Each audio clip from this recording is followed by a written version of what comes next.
नमस्कार, मैं doctor Praveen Kaur, Jaipur institute of pain and sports injury से। हमारे साथ आज पेशेंट हैं जो कि आए थे आज से 7-8 महीने पहले ग्रॉइन पेन लेकर, एंड फाइनली 3 वीक्स बैक इनका हमने प्रोसीजर किया है। सो इनके ग्रॉइन में जो पेन था, ज़्यादा छनछनाहट जैसा पेन जाता था प्राइवेट एरियाज तक, because of which the diagnosis और इनकी पूरी हिस्ट्री देखते हुए इनको बताया गया था कि ये इलियो-इन्ग्वाइनल एंजाइनाइटोफीमोरल न्यूरैल्जिया की वजह से होता है। एंड एक नर्व इंजेक्शन के थ्रू नर्व हाइड्रो डिसेक्शन में, जिसमें हम नर्व्स फ्री कर देते हैं, पेशेंट को पूरा रिलीफ मिल जाता है, either in 1 sitting or 2 sittings. So he has come after a single sitting of that procedure. It's been 3 weeks. इनसे इनकी पूरी हिस्ट्री जानते हैं कि इनको प्रॉब्लम कब से थी और इन्होंने इसके लिए क्या क्या किया था, और आज की डेट में इनका आउटकम कैसा होता है। हेलो एवरीवन, मुझे ये प्रॉब्लम लगभग 4 से 5 साल पहले से हो रही थी, जब मुझे ग्रॉइन में पेन था और वो प्राइवेट पार्ट्स में भी पेन चले जाते थे। तो उसके बाद फिर मैंने बहुत सारे डॉक्टर से कंसल्ट किया और डायग्नोसिस कराई, तो फिर मुझे पता चला कि ये वेरिकोसिल प्रॉब्लम है। तो जैसे डॉक्टर ने सजेस्ट किया, मैंने उसकी सर्जरी करवा ली। आफ्टर सर्जरी वेरिकोसिल की जो रिपोर्ट आई वो तो नॉर्मल आई, बट वो पेन गई, ग्रॉइन पार्ट में पेन होती थी, वो फिर नीचे ट्रेस होकर प्राइवेट पार्ट्स में भी चली जाती थी।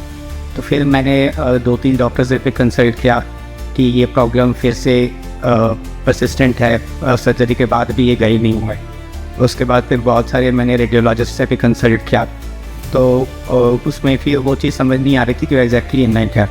तो फिर मुझे एक डॉक्टर ने रिकमेंड किया मैम के पास, फिर मैं यहाँ पे आया। मैम ने मुझे बताया कि ये न्यूरैल्जिया है। उस टाइम मुझे पता नहीं था कि ये टर्म मेरे लिए नया था, न्यूरैल्जिया। फिर मैंने थोड़ा रिसर्च किया उस पर कि न्यूरैल्जिया होता है क्यों है, और तो उसमें मुझे समझ में आया कि नर्व्स में भी कहीं कंप्रेस हो गए हो रह गया हूँ, तो इस वजह से ये इशू हो सकते थे। बट फिर वही आया कि इसका ट्रीटमेंट क्या है, तो ट्रीटमेंट भी मैंने देखा कि कई टर्म्स नर्व ब्लॉक का टर्म यूज़ किया जा रहा है कि नर्व को ब्लॉक कर दिया जाएगा, बट लाइक उस टाइम ना मेडिकल टर्म्स में मैं अवेयर नहीं था। मुझे भी थोड़ा लाइक मैं हेजिटेंट हो रहा था कि ये प्रोसीजर मुझे कराना चाहिए नहीं कराना चाहिए। तो फर्स्ट टाइम जब मैम के पास मैं आया था, तो उस टाइम तो मैं डिसाइड नहीं कर पाया लाइक इसके साइड इफ़ेक्ट्स क्या होंगे, इसका ठीक होगा या नहीं होगा, बस सिटिंग में ठीक होगा या 2 सिटिंग करनी पड़ेगी, ये सब बहुत सारे डाउट थे मेरे मन में। तो फर्स्ट टाइम में तो हो नहीं पाया और मैं किसी से बात भी नहीं कर पा रहा था कि लाइक किसी से सजेशंस ये लोगों की मुझे करना चाहिए नहीं करना चाहिए। तो फर्स्ट टाइम पे मैं अपना कर नहीं पाया, तो पेन तो था, मैं पेन तो उस टाइम हो ही रहा, बट मैं उस टाइम डिसाइड नहीं कर पाया। But after approx 8 to 9 months मैं फिर से मैम के पास आया, तो मैम ने मुझे सजेस्ट किया कि ये इंजेक्शन बस बहुत सिंपल टर्म में उन्होंने समझाया कि बस एक इंजेक्शन कान लेंगे, सेंडल्स फ्री हो जाएंगे। तो उसके बाद फिर मैंने अभी से 3 वीक पहले ये प्रोसीजर कराया था।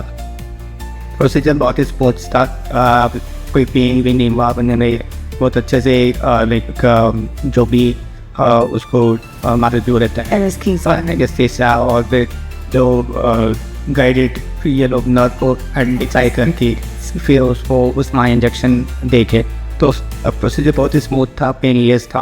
तो उसके बाद फिर मुझे just after the procedure pain में रिलीफ सा महसूस हुआ कि धीरे धीरे वो पेन ऑलमोस्ट चला ही गया है। और कभी ऐसा फीलिंग होता है और फ्यू सेकेंड्स के लिए, फ्यू मिनट्स के लिए वो पेन आती है।